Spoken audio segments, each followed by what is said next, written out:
तो स्वागत है आपका हमारे YouTube चैनल में। आज हम डिस्कस करेंगे चर्चित योजनाएं, कार्यक्रम और अभियान अगस्त मंथ के। ये है मूमल का पार्ट 5। 4 पार्ट हम ऑलरेडी कर चुके हैं। आप प्लेलिस्ट में जाकर सारे पार्ट देख सकते हैं। पहला क्वेश्चन है, केंद्रीय जल आयोग ने किस नहर परियोजना के चरण 1 में डाटा अधिग्रहण आधारित स्वचालन के लिए तैयार प्रस्ताव को मंजूरी प्रदान की है? तो ये है गंग नहर परियोजना। ये है स्काडा टेक्निक चालू की है किसमें? गंग नहर परियोजना के अंतर्गत। तो इसमें 1153.54 करोड़ रुपए की लागत आने की संभावना है। तो इसमें क्या होगा कि जो नहर है उनके पानी का लेवल कितना है, उसमें स्वचालित नहर नियामक, नहरों में स्वचालित प्रवाह है और जल स्तर माप एवं इसकी निगरानी प्रणाली, रेडियो संचार की स्थापना, स्वचालित कृषि सेवा बिंदु और ग्राहक सेवा व जल लेखांकन आदि के लिए सॉफ्टवेयर भी शामिल होंगे इसमें। ठीक है, तो स्काडा टेक्निक जो है वो गंग नहर परियोजना में शुरू की जाएगी। नेक्स्ट है, देश में सौर और पवन ऊर्जा उत्पादन का कितना फीसदी उत्पादन राजस्थान में हो रहा है? तो ये हो रहा है 20% उत्पादन हो रहा है। तो राजस्थान में लगभग सौर और पवन ऊर्जा का 20% उत्पादन हो रहा है। कितना हो रहा है? 11.06 गीगावाट हम उत्पादित कर रहे हैं। दूसरे नंबर पे है गुजरात जो कि 9.3 गीगावाट सौर और पवन ऊर्जा उत्पादित कर रहा है। तापीय ऊर्जा जो थर्मल एनर्जी है, थर्मल कोयले से जो बिजली उत्पादित होती है, उसमें यूपी का पहला स्थान है।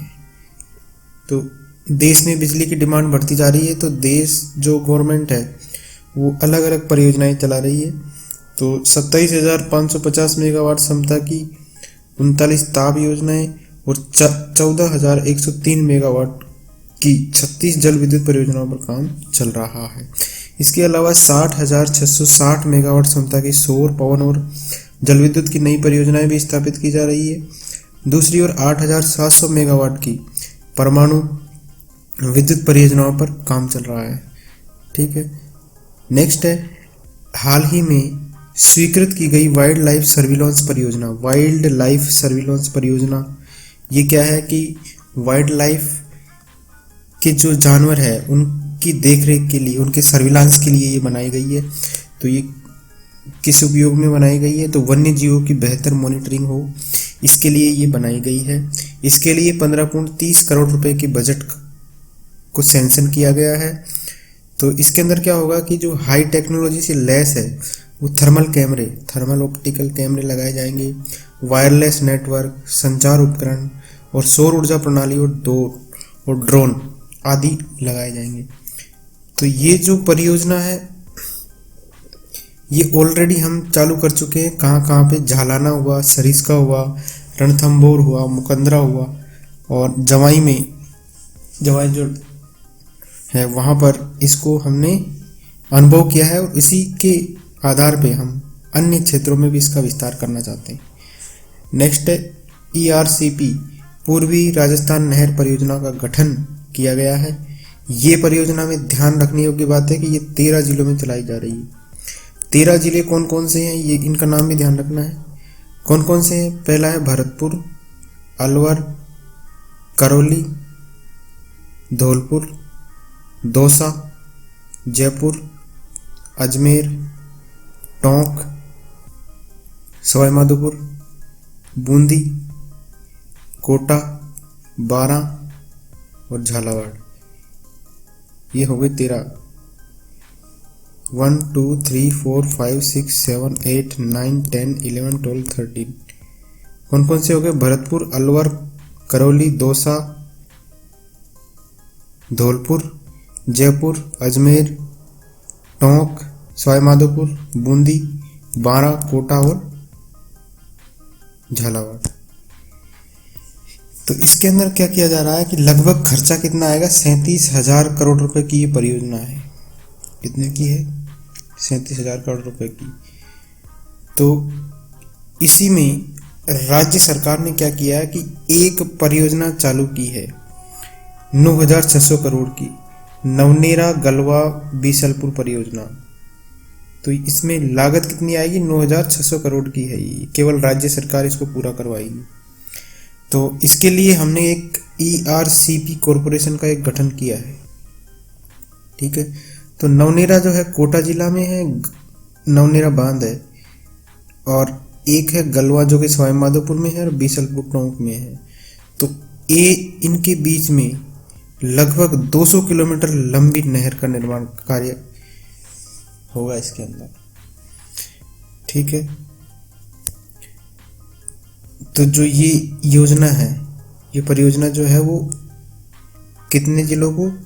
7 जिलों को लाभ पहुंचाएगी, जयपुर, अजमेर, टोंक, दौसा, सवाई माधोपुर, कोटा और बारां। इसके साथ ही एक जिले को और, मतलब 8 जिले हो गए, 8 जिलों को ये लाभ पहुंचाएगी।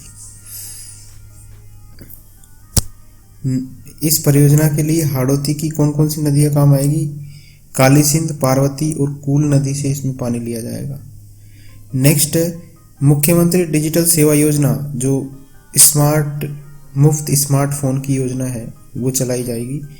तो इसके अंदर क्या है कि 1.35 करोड़ जो चिरंजीवी परिवारों की जो महिलाएं हैं उनको स्मार्टफोन दिया जाएगा। उसके क्या क्या फीचर होंगे? पहला है स्मार्टफोन में क्या हो गया, एप्लीकेशन ऑटो डाउनलोडेड होंगे।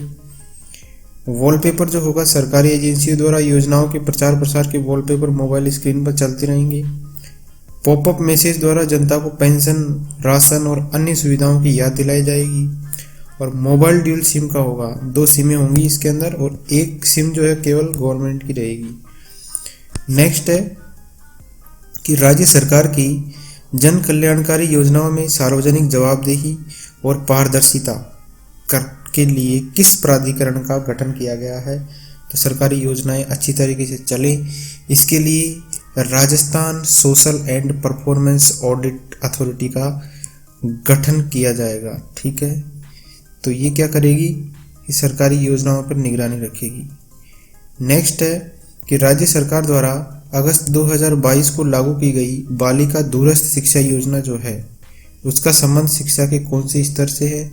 तो ये है हाई स्कूल, उच्च शिक्षा से संबंधित है। तो इसमें क्या होगा कि जो दूर दराज के क्षेत्रों में रह रही है तो उनको क्या होगा कि 36,300 जो बालिकाओं को लाभ मिलेगा इस योजना से, और इसमें खर्चा आएगा लगभग 14.83 करोड़ रुपए, ठीक है। इसके बजट में हमने घोषणा कर दी है अशोक गहलोत जी ने। और इसमें क्या होगा कि राज्य सरकार के जो अनुदानित विश्वविद्यालय है और राज्य के संस्थान है जैसे VMOU कोटा है, उसके अंदर दूरस्थ शिक्षा योजना के माध्यम से अध्ययन करवाया जाएगा बालिकाओं को, ठीक है। तो और इसका जो खर्चा है, जो फीस है, वो कौन? सरकार वहन करेगी। इस योजना के अंतर्गत क्या किया गया है कि स्नातक स्तर के कोर्सेस में सीटें बढ़ा दी गई है, 16,000 सीटें बढ़ा दी गई है। PG कोर्सेज में भी 53,000 सीटें बढ़ा दी गई है। डिप्लोमा कोर्सेज में 1,000 सीटें बढ़ा दी गई, 10,000 सीटें बढ़ा दी गई है। और PG डिप्लोमा कोर्सेज में 3,000 सीटें और सर्टिफिकेट कोर्सों में 2,000 सीटों का प्रावधान किया गया है। Thank you friends.